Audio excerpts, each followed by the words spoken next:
তুই এত পারোস আজকে তোর লগে বাজে এই যে 150 সিঙ্গারা তোর খাইতে হইব।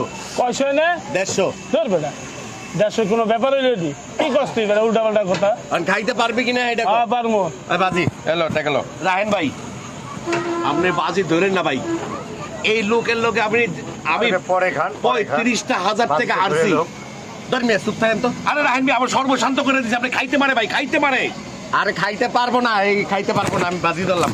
এলো ধরেন আপনি কত বাজি 2000 কত সিঙ্গা কত সিঙ্গা 2000 সিঙ্গারা কত 150 150 2000 টাকা বাজি হ্যাঁ 150 পিস 150 পিস 150 পিস 100 পিস 2000 টাকা বাজি হ্যাঁ 150 খাইবো ওই যে টাকা এই যে টাকা এন তো 2000 টাকা বাজি দিতেছ আমি জানি ভাই পারবো না ভাই 1000 দিমু এই যে মোবাইল আছে মোবাইল সমস্যা নেই এই যে মোবাইল এই যে মোবাইল এলো নাই আপনার কাছে না আপনার কাছে না যাই পানি খাই যাই